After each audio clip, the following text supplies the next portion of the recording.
آپ تلاش کرو ان کی قبور کا نشان، جن کے نام کے لوگ ڈنکے بجاتے تھے، جن کو لوگ سجدے کرتے تھے، ان کی دولت کی بنیاد پر کیا ان کی قبروں کا نشان ہے؟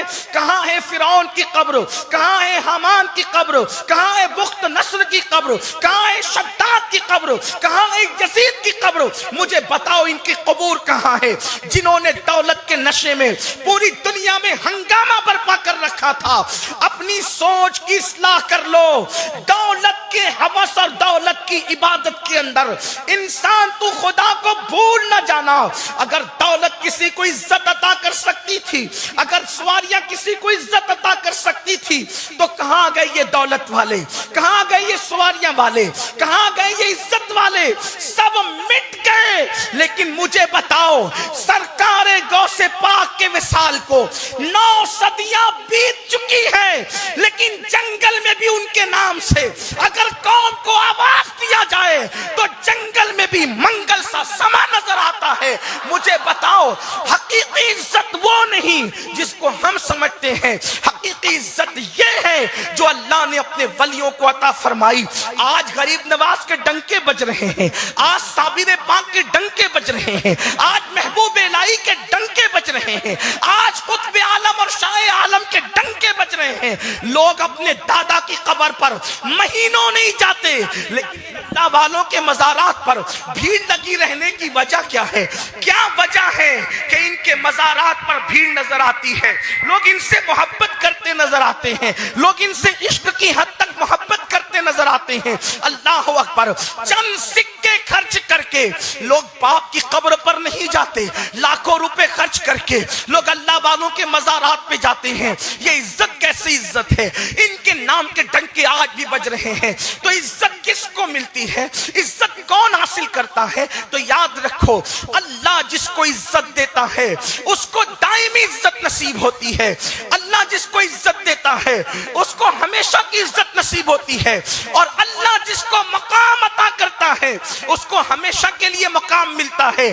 آپ کیا سمجھتے ہیں 5 سال کے لیے اگر دنیا منتخب کر کے دے تو جن لوگوں نے عزت کے ساتھ 5 سال کے لیے منتخب کیا تھا وہی لوگ ہاتھ پکڑ کر نیچے اتارتے نظر آتے ہیں، وہی لوگ گالیاں دیتے نظر آتے ہیں، وہی لوگ ذلیل کرتے نظر آتے ہیں۔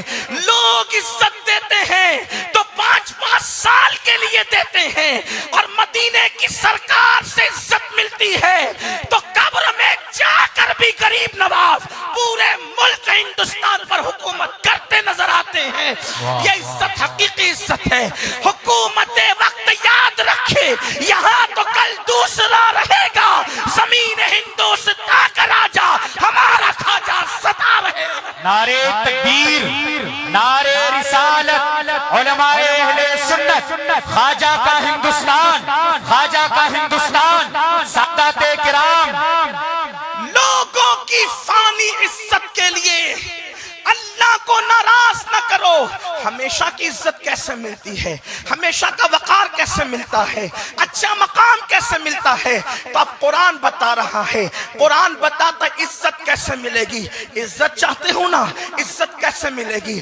اچھا مقام چاہتے ہو نا، عزت کا مقام چاہتے ہو نا، وہ کیسے ملے گا؟ تو قرآن کہتا ہے ان تجتنبوا کبائر ما تنہون عنہ، اگر تم بڑے گناہوں سے بچو گے، اگر تم کبیرہ گناہوں سے بچو گے۔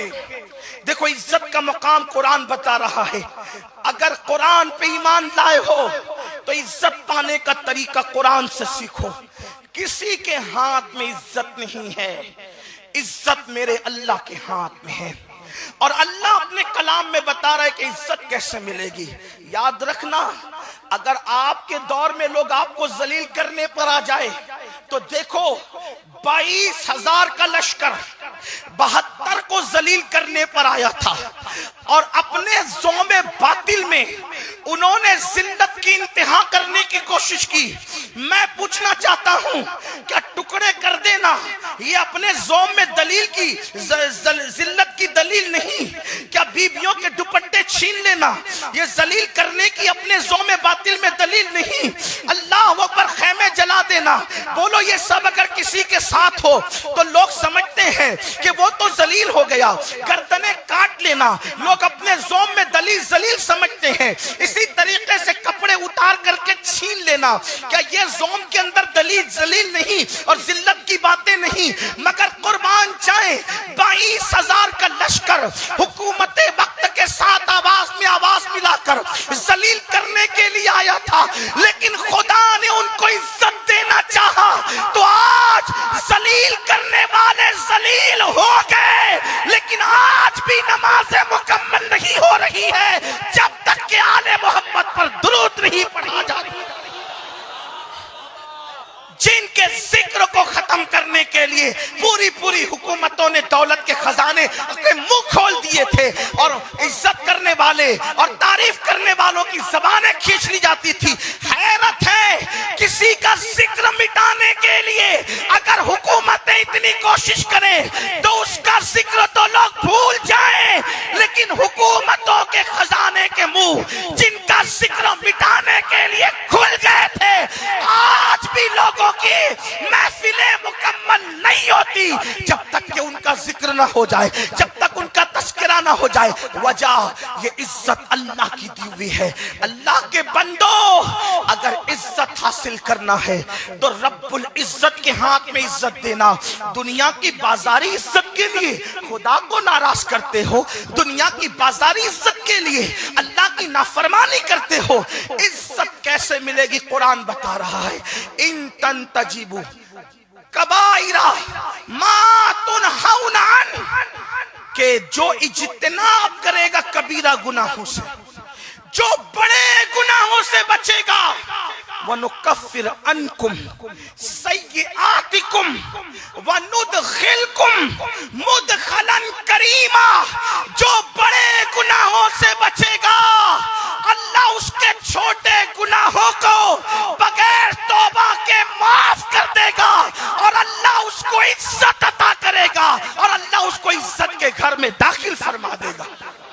عزت کا مقام اللہ دے گا کب؟ جب ہم بڑے کبیرہ گناہوں سے بچیں گے۔ کبیرہ گناہوں سے بچو، اللہ عزت دے گا۔ غوث پاک کو جیسے عزت دی اللہ عزت دے گا، جیسے غریب نواز کو عزت دی اللہ عزت دے گا، جیسے اپنے مقبول بندوں کو عزت دی۔ شرط ہے کبیرہ گناہوں سے بچو۔